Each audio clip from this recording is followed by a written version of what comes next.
Welcome to chapter 26, discussing the urinary system.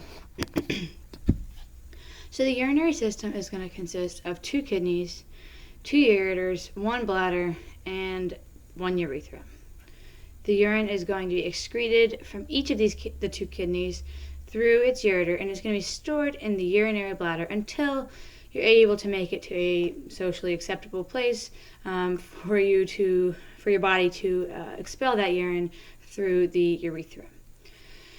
The urinary system is going to be really important in maintaining homeostasis, and it does this by managing the volume as well as the composition of fluid reservoirs and primarily the blood. So the major work of the urinary system is going to be done by the kidneys. So this is what we're going to spend most of our time talking about for this chapter. So kidneys are going to regulate a lot of different things, everything from blood volume composition. They're going to help to regulate blood pressure as well as pH and glucose levels. They're also going to produce 2 hormones. We've got calcitrol and erythropoietin, and they are also going to excrete waste in the form of urine. The ureters are then going to transport that urine from the kidneys to the urinary bladder, and then the urinary bladder is going to store that urine and then expel it into the urethra. The urethra is then going to discharge the urine from the body. So functionally, as far as the functions of the kidneys are concerned, there are several. Right? So the first is going to be the excretion of waste. This is done by forming urine, and the kidney is going to help excrete waste from the body. So some waste is going to be excreted in urine, and is going to result from metabolic reactions. And these are going to include urea and ammonia. And these are produced from the deamination of amino acids. It's also going to be produced from creatine, from the breakdown of creatine phosphate, as well as uric acid from the catabolites of nucleic acids, and urobilin from the breakdown of hemoglobin. So urea, ammonia, creatine, uric acid, and uroglobin are going to be collectively known as nitrogenous waste, and this is because they are all waste products that contain a nitrogen group. Other wastes that are excreted in the urine are going to be things like foreign substances that have entered the body, things like any kind of drugs or environmental toxins that have been processed and removed from the body. And then functionally, the kidneys are also going to be very heavily involved in the regulation of blood ionic composition. So the kidneys are going to help to regulate the blood levels of several ions. The most important of these ions are going to be sodium, potassium, calcium, chloride, and phosphate ions. Those are the 5 big ones. Another thing that the kidneys are responsible for is the regulation of blood pH. So the kidneys are going to excrete a variable amount of waste of hydrogen ions into the urine and are going to conserve bicarbonate ions. And these are going to be important to help to buffer of those hydrogen ions in the blood. So both of these activities are going to be really important in regulating blood pH. Our next function of the kidney is the regulation of blood volume. So the kidneys are going to adjust blood volume by either conserving or eliminating water in the form of the urine. So an increase in blood volume is going to result in an increase in blood pressure, and then alternatively, then a decrease in blood volume results in a decrease in blood pressure. Next, we have the regulation of blood pressure itself. So as we mentioned, the kidneys are also going to help regulate blood pressure by secreting the enzymes renin. And these are going to be very much involved in the activities of the renin, angiotensin, and aldosterone pathway. So an increase in renin is essentially going to cause an increase in blood pressure. So in order to so functionally then the kidneys are also going to maintain blood osmolarity. So this is done separately by regulating the loss of water and the loss of solutes in the urine. So the kidneys are then therefore going to maintain a relatively constant blood osmolarity, close to about 300 millimoles per liter. That's the concentration of the blood osmolarity there. Next, we have the production of hormones. The kidneys, like we mentioned, are going to produce two hormones. We've got calcitrol. This is the active form of vitamin D, and this is going to help to regulate calcium homeostasis. And then the second hormone that's produced is erythropoietin, and this is going to stimulate the production of red blood cells that we mentioned back in that blood chapter. We then, last but not least, have the regulation of blood glucose levels, and this is also going to be a major role of the kidneys. So just like the liver, kidneys are able to use amino acid, the amino acid glutamine in gluconeogenesis, and this is going to be essentially the synthesis of new glucose molecules. So they can then release that glucose into the blood, where it's able to help maintain a normal blood glucose level. So all these are going to be really important functions of the kidneys. So this is why they pay the nephrologist the big bucks, because the kidneys do a lot of stuff, and they are very important. So nephrology is that's where a lot of money's at if you're looking to get into that kind of thing. It's really all about the kidneys. So starting with just a little bit of basic overview of renal anatomy, the kidneys are going to be a retroperitoneal organ, and they're going to be partly protected by the lower ribs. So looking at the actual anatomy of the kidney, the various parts, the little indented area of the kidney right here, this is called the renal hilum. All right, and then this is going to be the entrance for the renal artery, the renal vein, as well as the ureter and the nerves and the lymphatics that are associated with the kidney. So looking at the various layers of the kidney, the deepest layer that we have is going to be the renal capsule. Right? This is going to be a smooth, transparent sheet of dense, irregular connective tissue, and this is going to be continuous with the outer coat of the ureter. All right? This is going to serve as a barrier against any kind of trauma, and it's going to help to maintain the shape of the kidney. The middle layer is going to be the adipose capsule, and this is going to be a mass of sort of fatty tissue that's surrounding the renal capsule. It's also going to protect the kidney from any kind of trauma, and it's going to hold that kidney sort of very firmly in place within the abdominal cavity. And then the most superficial layer for the kidney is the renal fascia. This is going to be another thin layer of dense, irregular connective tissue. And this is what's responsible for anchoring the kidney to the surrounding structures, as well as to the abdominal wall. So looking at the internal anatomy of the kidney, we've got a frontal section through the kidney is going to show two very distinct regions. Right? We've got our superficial, kind of light red region, and this is called the renal cortex, which you can see here. All right, the lighter in color. Right. And then we've got a deep, sort of darker, kind of reddish brown region in the inner region of that kidney. This is called the renal medulla. And you can see that here. So the renal medulla is going to consist of several cone-shaped renal pyramids, and the base of each of these pyramids is going to face the renal cortex, and its apex, called the renal papilla, is going to point towards the renal hilum. So the renal cortex is going to be the smooth textured area that extends from the renal capsule to the base of the renal pyramids, and also into the spaces in between them. And it's going to be divided into an outer cortical zone and an inner juxtaglomerular zone. And so these portions of the renal cortex are then going to extend between the renal pyramids, and they're going to be called renal columns. So together, the renal cortex and the renal pyramid of the renal medulla are going to consist of the parenchyma. Remembering this is the functional part of an organ. So in this case, this is the parenchyma of the kidney. This is the functional portion of the kidney. Within that parenchyma are the functional units of the kidney. We've got about a million or so of these little microscopic structures, and these are called nephrons. So filtrate, this is our filtered fluid, it's going to be formed by the nephrons, is going to drain into the large papillary ducts, and these are going to extend through the renal papillae of the pyramids.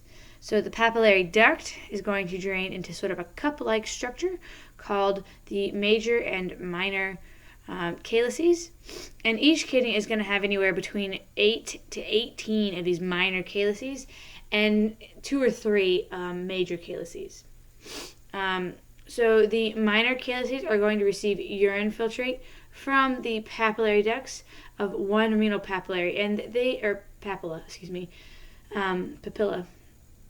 Sorry. The minor calyces are going to receive urine filtrate from the papillary ducts of one renal papilla. Oh my goodness, sorry. And they're going to deliver it to the major calyx. Once that filtrate enters the calyces, it's going to become urine because there's no further reabsorption is going to be able to occur. So this is because the simple epithelium that we see in the nephron and the ducts is going to become transitional epithelium in the calyces.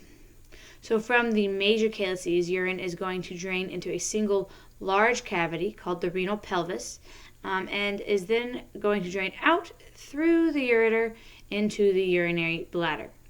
The hilum of the kidney is going to expand into a cavity within the kidney, and this is called the renal sinus, and this is going to contain part of the renal pelvis as well as the calyces and the branches of that renal blood vessel, those various renal blood vessels and associated nerves.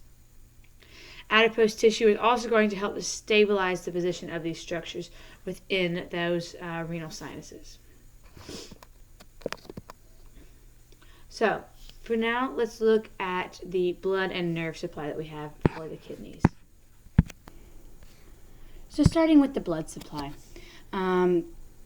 Although the kidneys are going to constitute less than 0.5% of the total body mass, they're going to receive a whopping 20 to 25% of the resting cardiac output.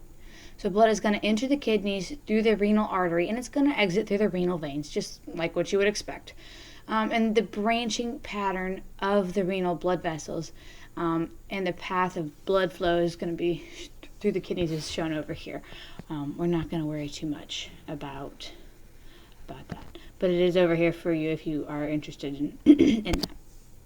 We'll probably come back to that later in the series. The next is the nerve supply of the kidneys. So this is going to be the nerve supply of the kidneys is going to be derived from the renal plexus. That makes sense. And the renal nerves are going to be primarily going to carry out sympathetic outflow. They're also going to regulate blood flow through the kidneys. So now let's talk about the structure of these nephrons. So like we mentioned, the nephrons are the functional units of the kidney. Each nephron is going to consist of 2 parts. We've got our renal corpuscle, and this is where blood plasma is going to be filtered. And then we have a renal tubule, and this is where the filtered fluid is going to pass. This is also called glomerular filtrate. And that's going to pass into the renal tubule. And we can look at a picture of this in just a minute. So the 2 components of a renal corpuscle are going to be the glomerulus. This is going to be a capillary network, and also the glomerular capsule, also called the Bowman's capsule. And this is a double-walled epithelial kind of cup-shaped structure that is going to surround our glomerular cavities. So blood plasma is going to be filtered in the glomerular capsule, and then the filtered fluid is going to pass into the renal tubule, which is going to have 3 main sections. All right. So in order of that fluid passing through them, the 3 main sections of that renal tubule are going to be the proximal convoluted tubule, the nephron loop, also called the loop of Henle, and then the distal convoluted tubule.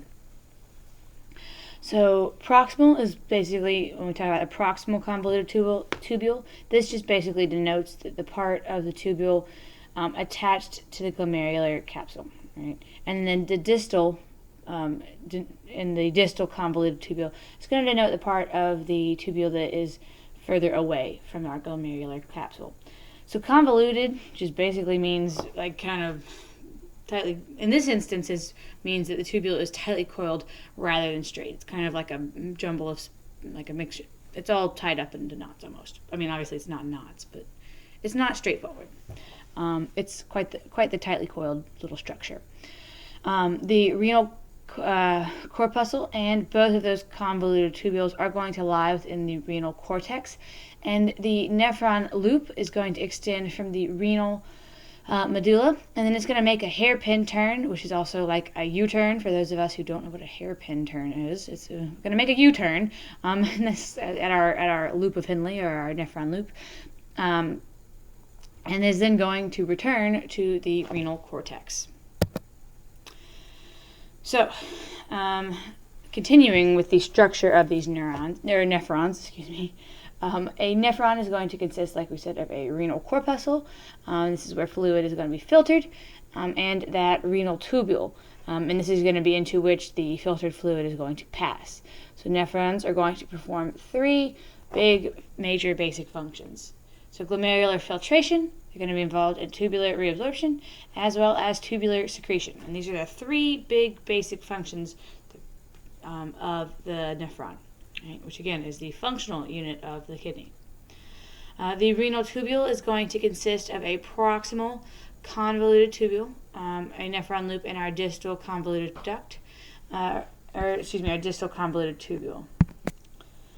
The distal convoluted tubules of several nephrons are going to drain into a single collecting duct, and many collecting ducts are going to drain into a smaller number of papillary ducts. The nephron loop is going to consist of a descending limb. We can see that here. Our descending limb, a little thin ascending limb, and then a thick part of that ascending limb. All right, so you can see the difference there. And then there are also going to be two types of nephrons that we find in the kidneys, and these are going to have very different structures and functions that are involved with both. So here we have a link taking you to Wiley Plus to look at an anatomy overview of the nephron. I think this one is really helpful, and I highly recommend that you check this particular one out because it does make things really nice and clear. It's very useful, very helpful tool. So I would definitely recommend that one. But anyhow, you can do that on your own. So next we have the renal corpuscle. This is going to consist of two main parts. We've got the glomerulus, and this is going to be a mass of capillaries that is fed by the afferent arterioles and is going to drain into the efferent arterioles. And we have the glomerular capsule, or the Bowman's capsule, and this is going to have a visceral layer of podocytes, and these are going to wrap around those little capillaries. And filtrate is going to collect between the visceral and parietal layers there. So for the glomerular epithelial cells, these are going to have very large pores. These are called fenestrations. And these are going to be very leaky as a result of those fenestrations. This is going to prevent the filtration of blood cells, but is going to allow the various components of blood plasma to pass through. The next layer is the basal lamina, and this is going to lie between the endothelium and the podocytes. And this layer is going to prevent the filtration of larger proteins. And then next we have the podocytes themselves, and these are going to form pedicles. So between these pedicles, this is where filtration slits are going to develop. And this is going to prevent the filtration of medium-sized proteins. So next we have the cortical nephron, and this is going to make up the majority of the nephrons, anywhere from 80 to 85%. So the renal corpuscle in the outer portion of the cortex is where you're going to find these cortical nephrons, and they're going to have a short loop of Henle that's only going to extend into the outer region of the medulla. These are going to create urine with osmolarity that's similar to what we would see in blood. Right? Our second type of nephron is the juxtaglomerular nephron, and these are going to be renal corpuscle deep in the cortex, and these are going to have a renal corpuscle that's deep within the cortex, and they're also going to have a very long nephron loop, which you can see here. So these are going to receive blood from the peritubular capillaries as well as the vasa recta. The ascending limb is going to have a thick and a thin region, which we can see here, our thin and thick region, and the descending limb is going to be generally thin. So we've got our thin descending limb and then our thin and thick ascending limb. This is going to enable the kidney to secrete very concentrated urine. Those are just two very different ways in which those two nephrons are going to work. So next, we have to talk about the renal tubules and the collecting ducts that are associated with them. So the juxtaglomerular apparatus is going to consist of the ascending loop that is going to it's going to contact the afferent arterioles with the macula densa. The wall of the arteriole is going to contain smooth muscle cells called juxtaglomerular cells, and the apparatus itself is going to regulate blood pressure in the kidneys in conjunction with the ANS, the autonomic nervous system. So most of the cells that are in the distal convoluted tubules are going to be principal cells, and these are going to have receptors for those hormones ADH and aldosterone, and a small number of intercalated cells are also going to be found in these distal convoluted tubules, and these are going to play an important role in the homeostasis of blood pH. So the number of nephrons that you have in your kidneys is going to be constant from birth. However, they may increase in size, but not in number as you grow and develop, and as you grow and as you change throughout life. So here we have, for your studying delights, we have a table looking at the histological features of the renal tubules and their assorted collecting ducts to look at your convenience. And then we just need to talk real quick about the renal physiology and its involvement in formation of urine. So we're going to go through the process of urine formation, and then we're going to look at a little little diagram to sort of help understand all of it a little bit better. So to produce urine, the nephrons and collecting ducts are going to have to perform three basic processes. All right, we're going to have glomerular filtration, tubular reabsorption, and then tubular secretion. And it's important to understand the difference and the distinction between reabsorption and secretion. All right. So starting with tubular filtration. This is going to be the first step in urine production, and this is where water and most of the solutes that are in the blood plasma are going to move across the wall of the glomerular capillaries. And then from there they're going to be filtered and are going to move into the glomerulus capsule, or the glomerular capsule, and then into the renal tubule. All right. From there we have step 2. This is tubular reabsorption.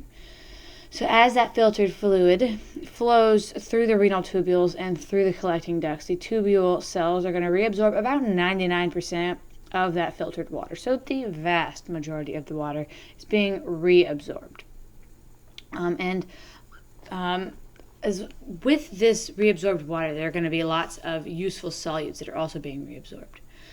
So the water and these solutes is going to be returned to the blood as it flows through these peritubular capillaries and the vasa recta. So it's important to understand and to note that the term reabsorption refers to the return of substances to the bloodstream. The term absorption, on the alternative, means entry of a new substance into the blood, into the body. All right? So this absorption is what we have occurring in the gastrointestinal tract when we're absorbing nutrients and things like that. Reabsorption is going to be the return of any kind of substance into the bloodstream. All right. So then moving forward, our third step in urine production or urine formation is tubular secretion. So as filtered fluids flow through the renal tubules and collecting ducts, the renal tubules and the ducts those duct cells are going to secrete other materials, things like waste, any kind of drugs that are being excreted from the system, any sort of excess ions, whatever, are all going to be secreted into the fluid. And it's important to notice that tubular secretions are then going to remove waste from the blood. All right, so this is the main function. This is what we're going to end up with urine removing any kind of substance from the blood. All right. So here we have our cute little diagram showing the 3 steps that are involved in urine formation. Right. So it's important to remember that the excretion of solutes is going to be a result of glomerular filtration plus secretion minus reabsorption. All right. This is how we're going to determine what's going to be excreted. All right. So again, we've got our glomerular filtration. This is happening in the glomerular capsule right here, right? And then we've got tubular reabsorption, right? And then we have our tubular secretion, right? And then all of that fluid that's been secreted by the tubule is going to end up as urine. That's going to collect. It's going to contain those secreted substances and is going to collect in the bladder ultimately. All right. So that is all that we have for part 1 for the urinary system. We will pick up with this next time. So as always, if you have any questions, comments, or concerns, please feel free to let me know or contact me get in touch with me or ask after class. But I will see you all next time.